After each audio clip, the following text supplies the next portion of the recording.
Muy buenos días, tardes, noches, licenciado Chin. El día de hoy le habla a su servidor Adam Franco y con mis compañeras del grupo 5 por afinidad vamos a comentar una audiencia del tipo laboral, una audiencia que le vamos a tratar de adjuntar el link en el trabajo final para que usted también la pueda apreciar y pueda comparar nuestros comentarios con la audiencia si usted así lo desea. Entonces nosotros vamos a exponer ciertos comentarios, ciertas observaciones que cada uno observó mientras veía individualmente la audiencia. Entonces mi compañera Stephanie va a comenzar explicando los detalles básicos para comprender de qué trataba la audiencia y qué era lo que se estaba eh, desarrollando. Mucho gusto, licenciado. Mi nombre es Stephanie Cruz y yo le voy a introducir más o menos de qué trataba la audiencia que pudimos presenciar de manera virtual. Era una audiencia de tipo oral. La demanda fue laboral. El demandante era el señor Julio Luis Peraza. Su demanda era un presunto despido sin razón alguna. La empresa que él estaba demandando era Cinépolis Guatemala S.A., una entidad fusionada con la entidad de inversiones cinematográficas de Guatemala S.A. De toda esta audiencia queda un registro y que se documenta por medio de video digital. Al principio de la audiencia se dan a exponer las razones por las cuales el señor impuso la demanda. La audiencia se divide en varias partes: la ratificación, ampliación o la modificación de dicha demanda, en la cual la parte que demandaba no quiso cambiar la demanda, la dejó tal y como la habían puesto. Luego sigue la fase de contestación, la conciliación y la fase de diligencia de los medios de prueba. En esta fase se presentaron los medios de prueba individualizados por parte de la parte demandada, donde estaba la confesión judicial, donde la jueza explicó que mentir bajo el juramento era un delito y podía ser penado por la cárcel, en lo cual él estuvo de acuerdo y dijo de que iba a decir únicamente la verdad. Los documentos, la firma que representa el señor Luis Peraza, iban las fotocopias de las notas que contienen las llamadas de atención que se le hicieron al señor Jorge Luis, donde se demostraba que había cometido varias faltas hacia el contrato que tenía con la compañía y que él había incumplido. Y la última cosa que él incumplió estando ahí fue que él intentó usar una tarjeta de Cinépolis que anteriormente había sido notificada como extraviada por parte de uno de los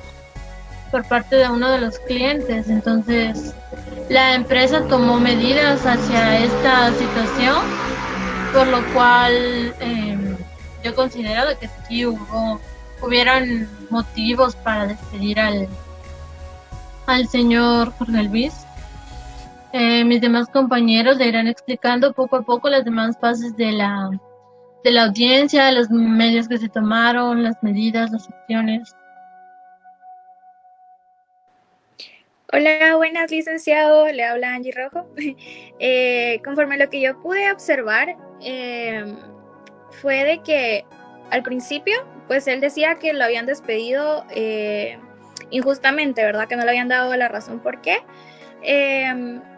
Entonces, hablaron de que si se podía llegar a una conciliación, así como usted nos enseñó, primero hay que llegar a una conciliación, que buscar una forma de que sea más rápida. La juez les dio un tiempo, pero no lograron llegar a ningún acuerdo. Entonces se siguió con el debido proceso. De primero, el sujeto pasivo fue el que empezó a hablar, conforme está en el artículo 338 del Código de Trabajo y en el artículo 12 de la Constitución, en la legítima defensa, derecho a la defensa. Entonces, él empezó a exponer las razones por las cuales había sido el despido, ¿verdad? él reiteraba de que ya le habían, como decía Tefi, ya le habían hecho varias llamadas de atención por escrito. Él llevaba las pruebas de las mismas, las expuso. Luego de eso le empezaron a hacer unas preguntas al sujeto pasivo, el sujeto activo, las cuales habían algunas que eran como más personales. El licenciado pues fue listo, entonces él expuso eso, él habló de que pues debían de ser preguntas que fueran en general a la empresa y no hacia él. Entonces de igual manera las contestó. Como decía Stephanie, el motivo del despido había sido porque ya anteriormente se le habían reiterado varias cartas de que por llegar tarde o cosas así, pero 2 años después fue que se llevó a cabo el problema de la transacción con la tarjeta extraviada de un cliente. Entonces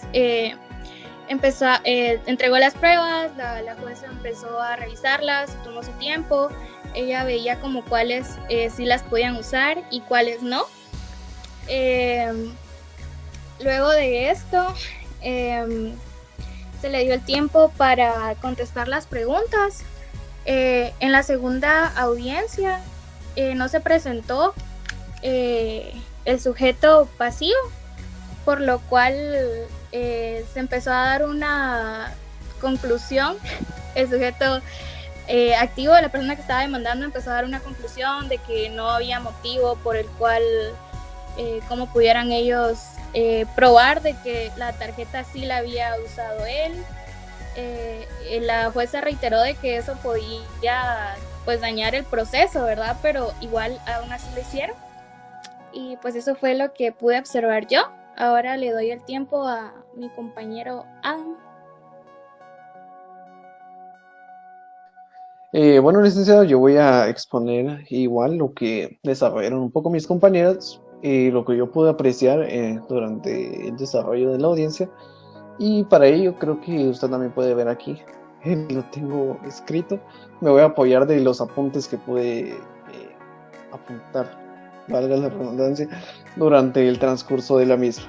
Entonces, al principio de la audiencia se expone que el orden para desarrollar la misma es que primero la parte actora tiene tiempo para ofrecer alguna extensión o modificación de la demanda, que desconozco cómo funciona esta, pues puede que esta sea una táctica astuta de que a lo mejor la parte actora puede proponer una demanda incompleta y en este momento de la audiencia puede extenderla aún más, así exponiendo la falta de pruebas del abogado defensor de la parte demandada, pero desconozco cómo podría darse este tipo de situación. Entonces, posterior a ello, de que la parte actora exprese o no exprese alguna extensión o modificación de la demanda, en este caso de esta audiencia no se expresó ninguna, se le da tiempo para que la parte demandada se pronuncie y con ello pueda definir cómo esta parte demandada, como el abogado en representación de la empresa Cinépolis de Guatemala, Sociedad Anónima, va a querer continuar con el proceso. Si va a querer proponer algún tipo de conciliación y como al que yo pude inferir que era un tipo de autocomposición por allanamiento, según el artículo 115 del Código Procesal Civil y Mercantil, el cual dice que si el demandado se ganare a la demanda, el juez previa ratificación fallará sin más trámite. Entonces se le da esta opción para que el abogado defensor de la parte demandada pueda conciliar y dejar ahí el proceso y la audiencia, pero como no se dio, entonces se prosiguió, no se llegó a ningún acuerdo.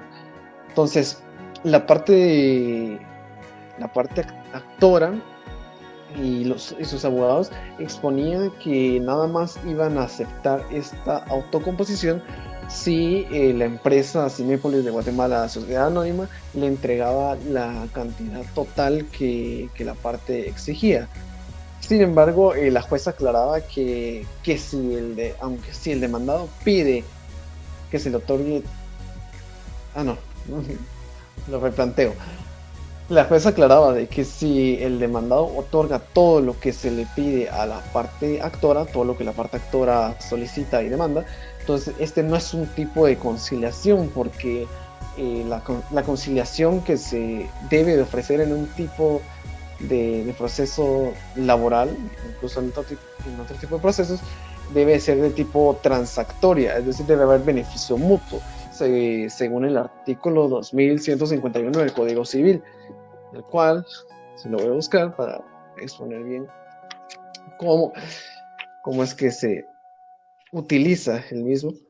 Dice que la transacción es un contrato por el cual las partes, mediante concesiones recíprocas, deciden de común acuerdo algún punto dudoso o litigioso, evitan el pleito que podría promoverse o terminan el que está principiado. Entonces, la jueza hace esta observación de que la concesión debe ser recíproca y no puede ser solo de que el demandado tenga que pagar todo y no obtenga ningún beneficio. Entonces, por eso no se lo permite.